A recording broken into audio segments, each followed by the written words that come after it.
Hi investors, इस video में हम बात करेंगे गो कलर शेयर के बारे में। गो शेयर का फंडामेंटल और टेक्निकल एनालिसिस करेंगे। अभी गो कलर का शेयर 1075 रुपीज पे ट्रेड हो रहा है। तो मैं सजेस्ट कर रहा हूँ कि ये जो स्टॉक है 25% की अपसाइड दिखा सकता है, यानी कि ये स्टॉक 1350 रुपीज तक के टारगेट अचीव कर सकता है। गो कलर के शेयर में पिछले एक महीने में 7 ट्रेडिंग सेशन ऐसे रहे हैं जिसमें जो डिलीवरी क्वांटिटी है बहुत ही ज्यादा हाई रही है और जो डिलीवरी परसेंटेज है वो भी 80% से अबव की रही है। उसको हम डिटेल में देखेंगे। और 16 जुलाई को भी जो डिलीवरी परसेंटेज थी वो 95% थी और उस दिन भी 2.33 लाख शेयर्स की डिलीवरी ली गई। उसको भी हम देखेंगे इस वीडियो में। चलिए पहले जान लेते हैं गो कलर कंपनी के बारे में। गो कलर जो कंपनी है वो बॉटम वेयर बनाती है वुमेन्स के लिए, और ये जो बॉटम वेयर्स होते हैं डिफरेंट कलर्स में होते हैं और डिफरेंट स्टाइल्स में होते हैं। और ये ethnic wear, western wear, fusion wear, active wear और डेनिम बनाते हैं। और ये सिर्फ वुमेन्स और गर्ल्स के लिए बॉटम वेयर बनाते हैं। अगर आप गो कलर की वेबसाइट पे जाएंगे तो गो कलर की जो वेबसाइट है वहाँ पे सारे के सारे डिफरेंट स्टाइल मेंशन्ड है। और अगर आप कलर के बिहाफ पे शॉपिंग करना चाहते हैं तो आप कलर के बिहाफ पे भी शॉपिंग कर सकते हैं। लेकिन गो कलर कंपनी सिर्फ वुमन और गर्ल्स के लिए ही बॉटम वेयर बनाते हैं।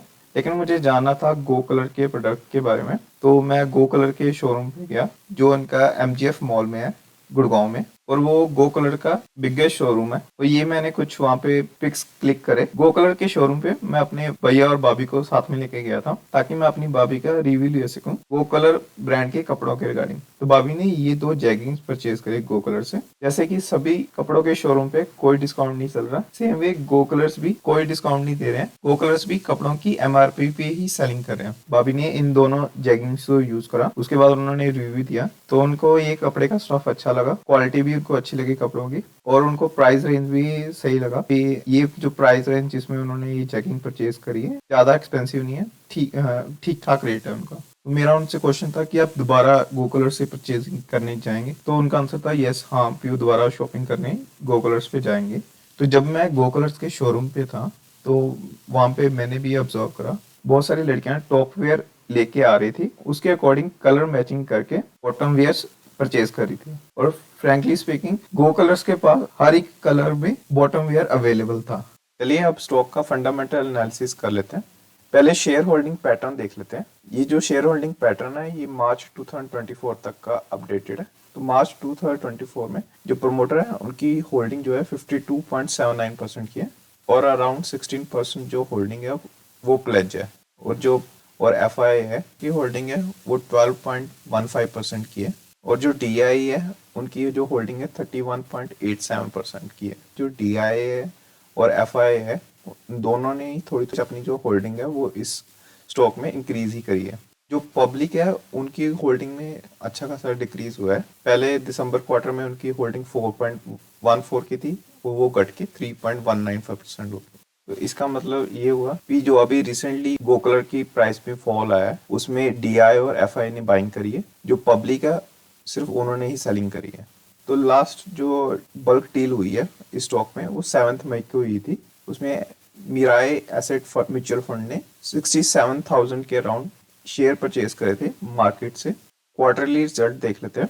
जो कंपनी का मार्च क्वार्टर का रिजल्ट था उसमें उनका जो ऑपरेटिंग रेवेन्यू है वो 17% बढ़ के आया था, 187.5 करोड़ का रहा था पिछले क्वार्टर के कंपैरिजन में। प्रॉफिट मार्जिन है उसमें थोड़ा मार्जिनली डिक्रीज हुआ था, 29.66% रहा। तो ओवरऑल मैं क्वार्टर 4 के रिजल्ट को अच्छा ही मानूंगा। कंपनी के रिजल्ट में कोई इशू नहीं है, जस्ट उनके प्रॉफिट मार्जिन डिक्रीज हुए हैं और वो भी बहुत ज्यादा डिक्रीज नहीं हुए, बहुत ही थोड़ा सा डिक्रीज हुआ है। कंपनी का एनुअल रिजल्ट देख लेते हैं। तो अगर आप देखेंगे ईयर बाय ईयर कंपनी का जो रेवेन्यू है वो बढ़ रहा है और जो उनके प्रॉफिट है वो भी ईयर बाय ईयर बढ़ रहे हैं। 2023 और 2024 में जो उनका प्रॉफिट है वो ऑलमोस्ट सिमिलर ही रहा है, क्योंकि जो इनके प्रॉफिट मार्जिन है वो थोड़े कम हुए हैं उसकी वजह से। लेकिन अगर आप 2024 के रिजल्ट को डिटेल में देखें, जो रेवेन्यू है उसमें 50% की ग्रोथ है, उनका ग्रॉस प्रॉफिट में 17% की ग्रोथ है, उनका बीटा जो है वो 14% बढ़ा है। और आप देखेंगे कि उन्होंने 84 न्यू स्टोर ऐड करे और कंपनी प्लान करी है कि हर साल 120 से लेके 130 न्यू स्टोर वो ऐड करेगी। और FY24 में कंपनी ने 17 न्यू सिटीज में स्टोर ओपन करे हैं। और अभी कंपनी ने रिसेंटली एग्रीमेंट भी करा है एप्पल ग्रुप के साथ, और कंपनी ने फ्रेंचाइज राइट दी है एप्पल ग्रुप को गो कलर के जो प्रोडक्ट्स है उनको डिस्ट्रीब्यूट करने के लिए यूएई और सऊदी अरेबिया में, और ये जो एग्रीमेंट हुआ था 17 मई को हुआ था। तो मे बी इस एग्रीमेंट का इम्पैक्ट इस क्वार्टर के रिजल्ट में भी देखने को मिला। इस शेयर की मार्केट कैपिटलाइजेशन 5810 करोड़ की है और इस स्टॉक की पीई रेशियो 17। देखने में ये पीई रेशियो ज्यादा लगती है, लेकिन जो कपड़े बेचने वाली कंपनी है जैसे ट्रेंट होगी, अगर आप उससे कंपैरिजन करेंगे तो ट्रेंट जो है ऑलमोस्ट इससे डबल पीई पे ट्रेड करिए, 140 के पीई पे ट्रेड करिए, तो उसके अकॉर्डिंग ये 17 पीई जस्टिफाइबल है। और इस कंपनी की पीबी रेशियो 9.6 है और ये जो कंपनी है डेप्थ फ्री कंपनी है और इस स्टॉक पे 7 एनालिस्ट ने रिव्यू दिया है और सभी ने बाय की रेटिंग दी है। तो ओवरऑल देखा जाए ये एक फंडामेंटली स्ट्रॉन्ग कंपनी है। और वीडियो के स्टार्टिंग में जो मैंने टारगेट मेंशन करा हुआ था 1350 रुपीज का, ये एमकी सिक्योरिटीज ने दिया है 12 जुलाई को, यानी कि ये जो स्टॉक है 25% की अपसाइड दिखा सकता है। और ये जो एमके सिक्योरिटीज है इन्होंने अपना पुराना जो टारगेट था 1300 का उसको रिवाइज करके 1350 रुपीज का कर दिया। और 4 मई को आनंद राठी ने भी 1377 का टारगेट दिया था। चलिए अब टेक्निकल एनालिसिस कर लेते हैं स्टॉक का। तो वीडियो के थंबनेल में मैंने मेंशन करा हुआ था 7 सेशन में हाई क्वांटिटी डिलीवर हुई है एक मंथ के अंदर। तो ये जो 7 सेशंस की बात कर रहा हूँ ये उनको मैंने हाईलाइट करा हुआ है।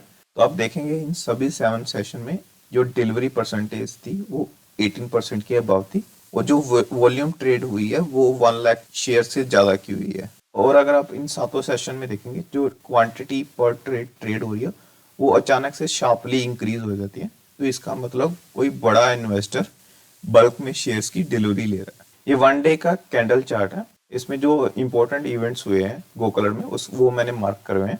फर्स्ट इवेंट हुआ था 3 मई को जब कंपनी ने अच्छा क्वार्टर का रिजल्ट डिक्लेयर करा था। उस दिन स्टॉक के प्राइस में अच्छी खासी गिरावट आई थी लेकिन फिर उस दिन रिकवर कर गया था। सेकंड इवेंट हुआ 7 मई को जब मिराई एसेट ने इनसाइडर बाइंग करी और मार्केट्स से शेयर उठाए थे। फिर थर्ड जो इवेंट हुआ वो 17 मई को हुआ था जब कंपनी ने एप्पल ग्रुप के साथ एग्रीमेंट करा था। एग्रीमेंट होने के बाद स्टॉक के प्राइस में थोड़ी सी फॉल आई थी, उसके बाद से ये स्टॉक रिकवर कर रहा है। मैंने 24 जून को अपने टेलीग्राम चैनल पे सब्सक्राइबर को गो कलर में बाय करने के लिए बोला था। उसके बाद इस स्टॉक के प्राइस में थोड़ी कनेक्शन आई तो अभी स्टॉक ने ₹1030 पे सपोर्ट लिया। उसके बाद ये स्टॉक अपवर्ड मूव करना स्टार्ट हो गया। ये जो 7 सेशन हुए हैं पिछले एक महीने में जब ह्यूज वॉल्यूम की डिलीवरी ली गई थी, इसका मैंने डिटेल एनालिसिस करा है, उसको हम अगली वीडियो में देखेंगे। और ये जो 2 सेशन हुए थे जब ह्यूज वॉल्यूम ट्रेड हुई थी इसके रिगार्डिंग मैंने एनएससी को रिपोर्ट भी करा था क्योंकि ये जो बल्क डील का डाटा था एनएससी की बल्क रिपोर्ट में मिसिंग था। तो मैंने बल्क डील डाटा मिसिंग के रिगार्डिंग एनएससी में कंप्लेंट करी थी। तो एनएससी का रिस्पॉन्स भी आया, उसके बारे में हम नेक्स्ट वीडियो में डिस्कस करेंगे। गो कलर्स के रिगार्डिंग जो भी फ्यूचर अपडेट्स होंगे वो मैं इस वीडियो के कमेंट सेक्शन में कमेंट करके बताता रहूंगा। और ये मेरा टेलीग्राम चैनल है, आप इसको सब्सक्राइब कर लीजिए इंस्टेंट अपडेट के लिए। इस चैनल पे जो भी मुझे इंपॉर्टेंट न्यूज़ या फैक्ट पता लगता है तो मैं इंस्टेंटली पोस्ट कर देता हूँ।